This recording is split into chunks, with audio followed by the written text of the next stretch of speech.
আমার ভাইরা বাবারা, দরমার দেখে দিকে দরকার নাই, আপনি টাকার দিকে দেখে দরকার নাই। কমপক্ষে কিয়ামতের ময়দানে নাজাত পাওয়ার জন্য একজন সন্তানকে হাফিজে কোরআন বানায় যান। একজন সন্তানকে হাফিজে কোরআন বানায় যান। ঈসা আলাইহিস সালাতু সালাম বাবারা, হযরত ঈসা আলা নবিয়িনা আলাইহিস সালাতু সালাম এক রাস্তা দিয়ে যাইতেছেন। যাইতে যাইতে হযরত ঈসা আলাইহিস সালাতু সালাম দেখতেছে একটা কবরের ভিতরে অনেক আযাব হইতে আছে। আল্লাহর আযাব, জাহান্নামের আগুন দাউ দাউ করে জ্বলতে আছে। ঈসা আলাইহিস সালাম চলে গেলেন। কয়েকদিন পরে, মতান্তরে কিছু সময় পরে তিনি ঘুরে আসলেন। আসার পরে ঈসা আলাইহিস সালাম দেখতেছে কবরটা আর জাহান্নাম নাই, কবরটা জান্নাতের বাগান হয়ে গেছে। বলেন সুবহানাল্লাহ। আল্লাহর নবী ঈসা আলাইহিস সালাম আল্লাহর দরবারে আরজি জানাইলেন, মওলা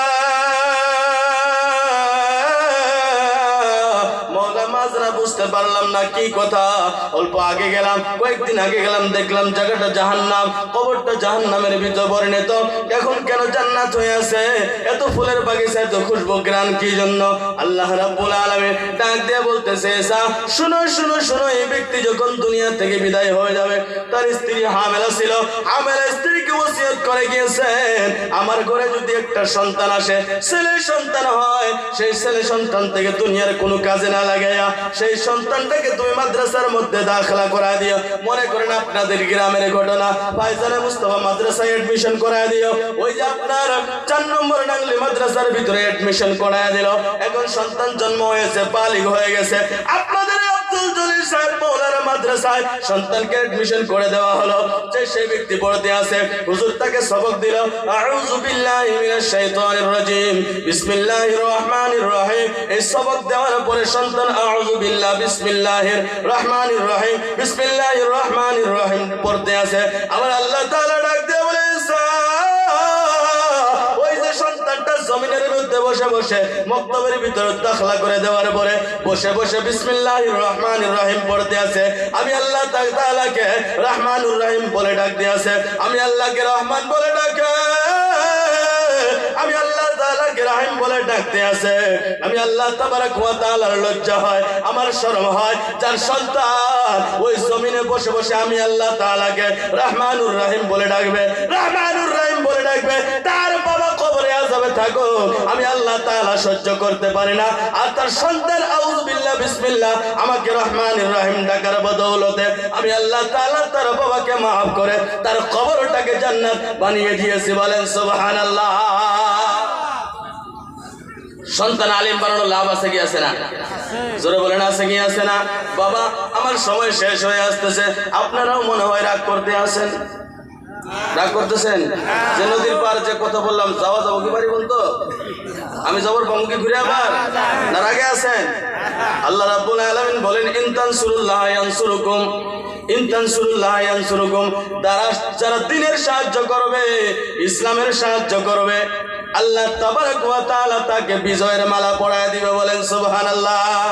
বাবা শেষ কথা বলে চলে যায়, যারা সন্তানকে আলিম বানাবে, যারা সন্তানকে হাফিজে কোরআন বানাবে, কিয়ামতের ময়দানে তাদেরকে আল্লাহ তাআলা জান্নাতের লেবাস দান করবে। সুবহানাল্লাহ। এই জান্নাতের লেবাস পাইতে চান? ওয়ারসরের বাবারা জান্নাতের লেবাস কিয়ামতের ময়দানে পাইতে চান কি চান না? তাহলে একটা ছাত্র এই মাদ্রাসায় দিতে হবে, 4 নম্বর নাংলিচর মাদ্রাসায় ছাত্র দিতে হবে। আরো যে তো মাদ্রাসা আছে যে যেখানে পান একটা করে তালেবায়ে কেরাম দিয়ে মাদ্রাসার সাহায্য করে একজন সন্তানকে হাফিজে কোরআন আলিমে দ্বীন বানাইতে হবে। আমার ভাইয়েরা বাবারা আমার, কিয়ামতের ময়দান যখন কায়েম হয়ে যাবে, আল্লাহ তাবারক ওয়া তাআলা আলিমে দ্বীনের বাবাকে, হাফিজে কোরআনের বাবাকে জান্নাতের লেবাস পরিধান করাইবে, জান্নাতের লেবাস পিন্দাইবে, সারা হাসরের ময়দান চমকিতে থাকবে। এত সুন্দর দামি লেবাস হবে বাবা। আমার ওয়ারসরের বাবারা নিজে একটু কষ্ট করে খাইয়া, একটু কম খাইয়া হলো একটা সন্তানকে হাফিজে কোরআন বানান, একটা সন্তানকে আলিমে দ্বীন বানান। আজকে মাওলানা আব্দুল জলিল সাহেব, সাদ্দামউদ্দিন রিজভী সাহেব, তিনারা আলিম হয়ে এসেছেন, তিনার বাবা মাকে কিয়ামতের ময়দানে জান্নাতের লেবাস পিন্দানো হবে। যদি আলিম হওয়ার কারণে সন্তানের বাবা মা আজকে জান্নাতের লেবাস পায়, আজকে 10 জন বা 5 জন 7 জন ছাত্রকে পাগড়ি পরানো হলো, আপনাদের মনে আনন্দ লাগছে লাগছে না? আরো জোরে বলেন লাগছে কি লাগছে না? ভাই বন্ধু বাবারা, ওই সন্তানের বাবারা যদি এই জায়গার ভিতরে আসে রে বাবা, তাদের চোখে খুশির পানি এসে গেছে। আমার সন্তান এত মানুষের ভিতরে আজকে পাগড়ি পাইলেন, বাবা সে খুশি রাখতে পারে না।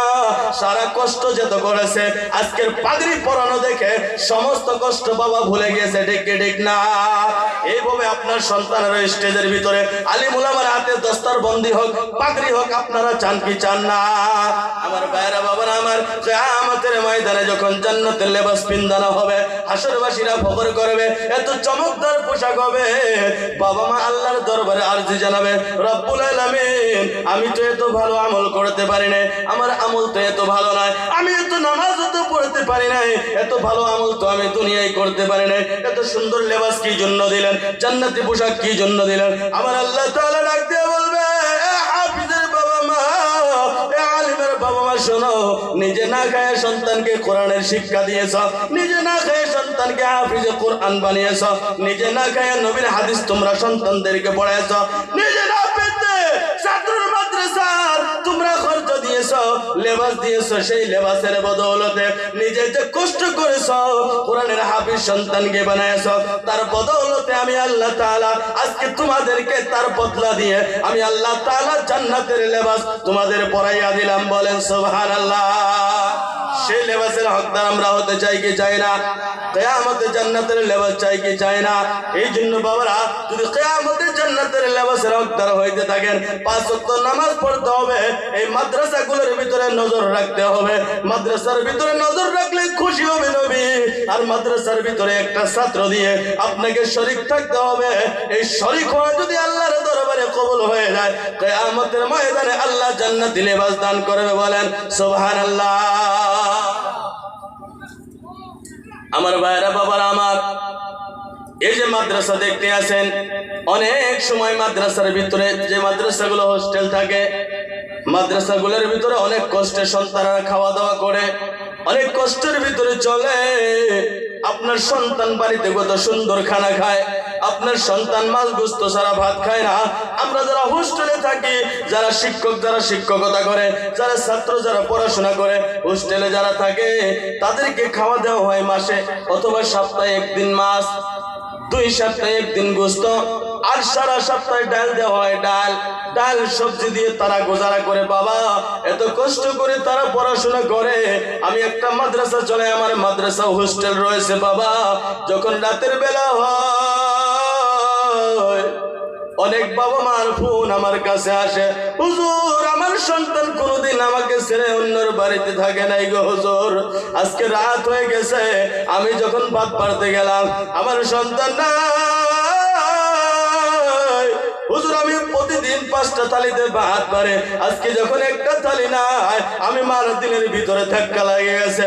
বাবা ফোন করে, হুজুর রাতের বেলা আমার সন্তান আমার গলায় ধরে ঘুমায়, আমার সন্তান না থাকার কারণে সারা রাত এই দিক ওই দিক করে কাটাইলাম, সন্তান না থাকার কারণে আমার চোখে ঘুম আসে না। আমার ভাইরা বাবা